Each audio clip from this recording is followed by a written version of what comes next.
Do you actually need stunts? क्या heart attack में stunt डालना ज़रूरी होता है?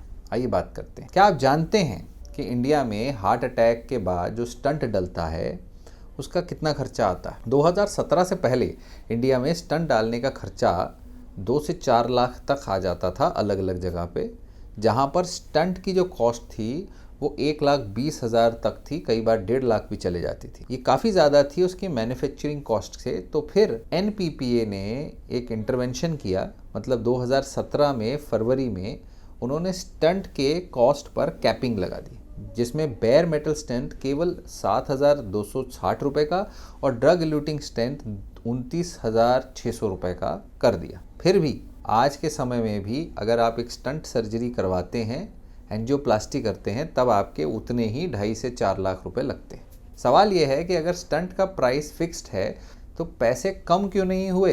यही है स्टंट स्कैंडल, जहां पर रेगुलेटेड डिवाइस को हॉस्पिटल्स ने गोल्ड माइन सा बना दिया है। आइए समझते हैं हुआ कैसे। देखिए, 2017 से पहले हॉस्पिटल स्टंट को एक्सट्रीमली इन्फ्लेटेड रेट्स पर बेच रहे थे। बेयर मेटल स्टंट 45,000 का, ड्रग इल्यूटिंग स्टेंट 1,21,000 का। तो एनपीपीए ने देखा कि भाई ये जो है एक वल्गर प्रॉफिटिंग है, 600 गुना तक का प्रॉफिट आप ले रहे हो स्टंट से। तो नॉर्मली स्टंट बनाने का जो खर्चा आता है हार्डली 3 से 4,000 5,000 तक आता है। स्टंट जैसी लाइफ सेविंग डिवाइस को एक्यूट कार्डियक इमरजेंसी में जो यूज होती है उसे एक कमर्शियल मॉडिटी बना दिया गया है। पेशेंट कि इमीडिएट मेडिकल नीड के दौरान हॉस्पिटल ने प्राइस को अपने मैक्सिमम रेवेन्यू एक्सट्रैक्शन के लिए यूज़ किया। तो फिर इसको देखते हुए एनपीपीए का इंटरवेंशन फरवरी 2017 में उन्होंने इस स्टंट के कॉस्ट पे कैपिंग कर दी। बेयर मेटल स्टेंट 7,000 के आसपास और ड्रग इल्यूटिंग स्टेंट 30,000 के आसपास। इवन आज के डेट में भी जो नया एमआरपी गवर्नमेंट ने सेट किया है उसमें बेयर मेटल स्टेंट 10,690 का है और ड्रग इल्यूटिंग स्टेंट 38,900 रुपये का। लेकिन जब स्टेंट का दाम कैप हुआ तो हॉस्पिटल ने अपनी रेवेन्यू कहीं और से निकालना शुरू कर दिया। Procedure charges, cath lab fees, catheter, balloon, room rent, ICU stage के रेट उन्होंने बढ़ा दिए और उससे वही 2 से 4 लाख पेशेंट का बिल हो गया। स्टंट तो सस्ता हो गया लेकिन फाइनल बिल वही 3-4 लाख तक आता है। प्रॉब्लम क्या है कि इंडिया में ऐसे केसेस बहुत ज़्यादा हैं जहां पर ब्लॉकेज ज़्यादा सीरियस ना होने पर भी स्टंट लगा दिया जाता है या बोला जाता है। कॉमन लाइन होती है कि भाई 60-70% ब्लॉकेज है, जल्दी से जल्दी स्टंट डाल देना चाहिए, कभी भी हार्ट अटैक आ सकता है। लेकिन सच ये है कि हर पेशेंट को स्टंट की ज़रूरत नहीं होती। मेडिसिन, डाइट, एक्सरसाइज चेंजेस से डिजीज़ को स्टेबलाइज करके प्लाक को बढ़ने से रोका जा सकता है, यहाँ तक कि उसे कम भी किया जा सकता है। अगर आपका बैड कोलेस्ट्रॉल, एलडीएल कोलेस्ट्रॉल 70 से नीचे रहता है तो ओवर टाइम ब्लॉकेज 25% तक कम हो जाता है। पर सिर्फ एक्यूट इमरजेंसी सिचुएशंस में, जैसे हार्ट अटैक आ रहा है जिसे मेडिकल भाषा में हम एक्यूट कोरोनरी सिंड्रोम कहते हैं, उसमें लिटरली दिल को ब्लड सप्लाई रुक जाता है और हर सेकंड हार्ट की मसल्स में डैमेज हो रहा होता है। इसीलिए तुरंत स्टंट डाल के उस ब्लड फ्लो को रिस्टोर किया जाता है ताकि हार्ट की मसल्स को बचाया जा सके। ये एक इमरजेंसी इलाज है जो सिर्फ क्रिटिकल ब्लॉकेजेस के लिए होता है। ऐसे हॉस्पिटल्स में कॉमन नैरेटिव है कि कभी भी हार्ट अटैक आ सकता है, अभी डिसाइड कर लो। ये लाइन साइंटिफिकली हर केस में ट्रू नहीं होती, पर पैनिक ज़रूर क्रिएट कर देती है और फैमिली फियर में, प्रेशर में तुरंत स्टंट डालने के लिए रेडी हो जाते हैं, ना सेकंड ओपिनियन लेते हैं, ना कोई ऑल्टरनेटिव ऑप्शन के बारे में बात करते हैं। इसी फेज़ में एक्चुअली कई बार एंसिलरी बिलिंग भी स्टार्ट हो जाती है। कैथ लैब के चार्जेस, आपके डिस्पोजेबल्स के चार्जेस हैं, वो सब आपके लगने शुरू हो जाते हैं। तो स्टंट के कॉस्ट कैप्ड हैं, लेकिन प्रोसीजर्स और हॉस्पिटल स्टे के नाम पे कई बार बिल इन्फ्लेट हो जाता है, जिसको करने के हॉस्पिटल्स के पास 1000 तरीके हैं। इसी के लिए हॉस्पिटल्स और डॉक्टर्स बदनाम है, जिसे कहते हैं फियर ड्रिवन कन्वर्सेशन, क्योंकि बिना फियर के तो बिजनेस मॉडल चल ही नहीं पाएगा। स्टंट रेगुलेटेड है पर बाकी सिस्टम्स अनरेगुलेटेड। हॉस्पिटल्स के लिए ब्लॉकेज आज भी एक रेवेन्यू मॉडल बना हुआ है। देखिए, सच तो ये है कि कोरोनरी आर्टरी डिजीज एक दिन में नहीं होता। ये धीरे धीरे कई सालों में बुरी lifestyle, stress, BP, sugar, junk food, smoking, alcohol, इतनी सारी चीज़ों के वजह से, उसके एक्सपोजर के वजह से धीरे धीरे होता है। और धीरे धीरे ब्लॉकेजेस जैसे 10, 20, 50%, 60, 70%, फिर 80% तक चला जाता है, तब आपको सिम्टम आने शुरू होते हैं। उससे पहले इस सारे केसेस को हम स्टेबल कोरोनरी आर्टरी डिजीज़ या नॉन क्रिटिकल CADs कह सकते हैं।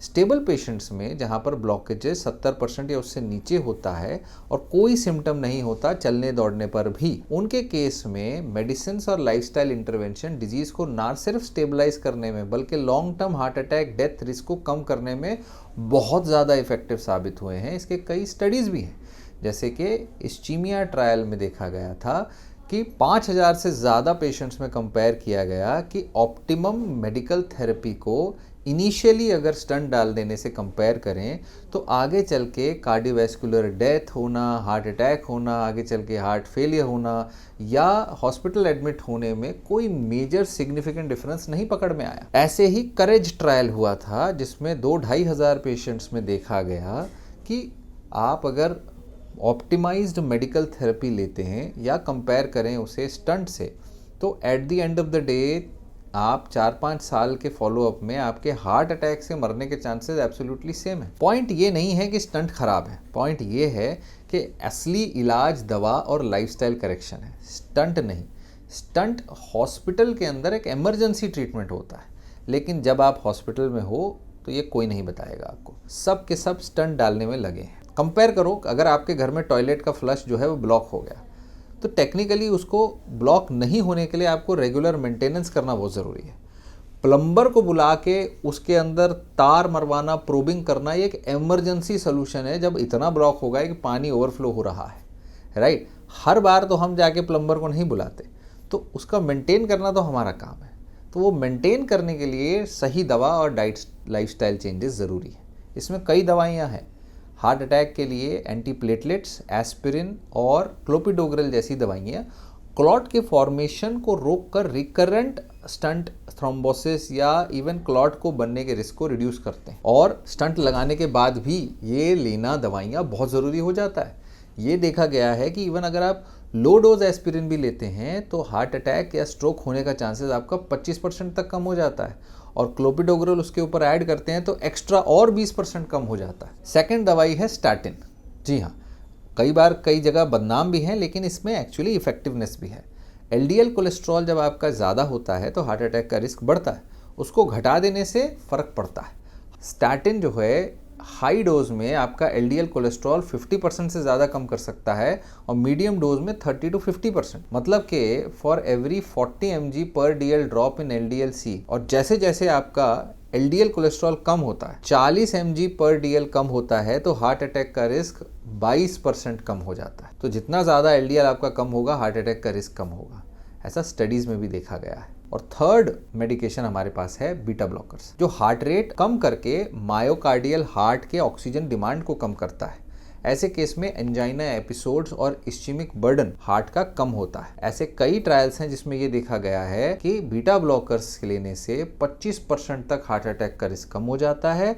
और सबसे ज़्यादा बेनिफिट होता है अगर हार्ट अटैक हो भी चुका है, हार्ट कमज़ोर है, हार्ट फेलियर है, ऑनगोइंग चेस्ट पेन है, स्टिल आपके सर्वाइवल के चांसेस उससे बढ़ जाते। तो अगर आप एक स्टेबल पेशेंट हैं या आपको कोरोनरी आर्टरी डिजीज़ का हाई रिस्क है, तो optimized medical therapy, diet, lifestyle changes और रेगुलर टेस्ट, इससे ना सिर्फ आपके हार्ट की करंट बीमारी बल्कि लॉन्ग टर्म रिस्क को भी हम सब्सटेंशियल तौर पे मैनेज कर सकते। इसीलिए इनिशियल कंजर्वेटिव अप्रोच गाइडलाइंस में भी एक एक्सेप्टेबल बेहतरीन ऑप्शन है, बट हॉस्पिटल्स में डॉक्टर ये सब आपको नहीं समझाते। देखिए, लाइफस्टाइल चेंजेस करना सबसे इंपॉर्टेंट है। अक्सर लोग सोचते हैं कि ब्लॉकेज एक परमानेंट सेंटेंस है, ऐसा नहीं है।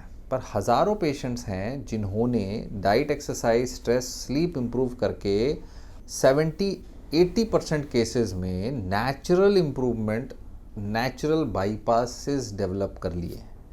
उसके लिए आपको diet, stress management, sleep, daily exercise ज़रूरी है। डाइट में आपको fruits, vegetables, lean proteins, complex carbs को चूज़ करना होगा। मॉडरेट अमाउंट में आप nut, seeds, omega 3 rich oils ले सकते हैं, जैसे mustard oil, olive oil, canola oil, rice bran oil. ये सब आपकी आर्टरीज को फ्लेक्सिबल रखने में हेल्प करते हैं, कोलेस्ट्रॉल लेवल को कंट्रोल करने में हेल्प करते हैं। स्ट्रेस मैनेज करना ज़रूरी है। Meditation, yoga, deep breathing directly आपके इन्फ्लेमेशन को कम करता है, जो ब्लॉकेज को बढ़ाने में एक बड़ा कारण है। नींद अच्छी रखना ज़रूरी है। 7 से 8 घंटे की नींद वैस्कुलर रिपेयर करती है और ओवरऑल रिस्क गिराती है। स्मोकिंग बंद करनी है, अल्कोहल बंद करना है, डेली एक्सरसाइज करनी है। मात्र 20-25 मिनट, आधा घंटा भी आपने एक्सरसाइज कर ली, वॉक कर ली या जॉगिंग कर ली, तो ओवर टाइम हार्ट अपने आप खुद में नई आर्टरीज, कोलेटरल आर्टरीज डेवलप कर लेता है। तो हर इंसान को एक्सरसाइज करनी चाहिए, ठीक है। Everybody should do that. मतलब जो काम अल्टीमेटली 3-4 लाख का स्टेंट करता है, वो आप खुद डिसिप्लिन और कंसिस्टेंसी से अचीव कर सकते हो। अपनी लाइफस्टाइल को बदल के खुद अपने हार्ट को प्रोटेक्शन दे सकते हो। ये एक लॉन्ग टर्म सोल्यूशन है और आपके पॉकेट और हेल्थ दोनों को प्रोटेक्ट करता है, पर हॉस्पिटल्स में स्टंट के चक्करों से भी आपको बचाता है। देखिए, ऑप्टिमाइज्ड मेडिकल थेरेपी के लिए किसी भी अच्छे डॉक्टर को कंसल्ट करो, जो आपको दवा के साथ डाइट, लाइफस्टाइल चेंजेस, एक्सरसाइज भी बताएं। और अगर आपके डॉक्टर आपको नहीं समझाता है तो आप हमें भी कंसल्ट कर सकते हो, नीचे दिए गए हैं आपको कंसल्टेशन के डिटेल्स।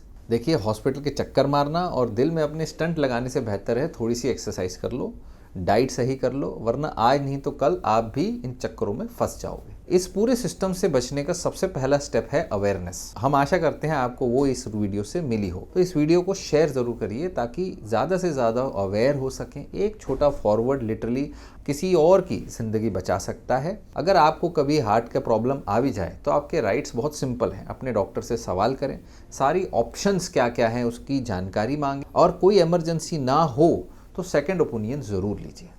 हार्ट को चाहिए evidence based care, profit based नहीं। Please share this video.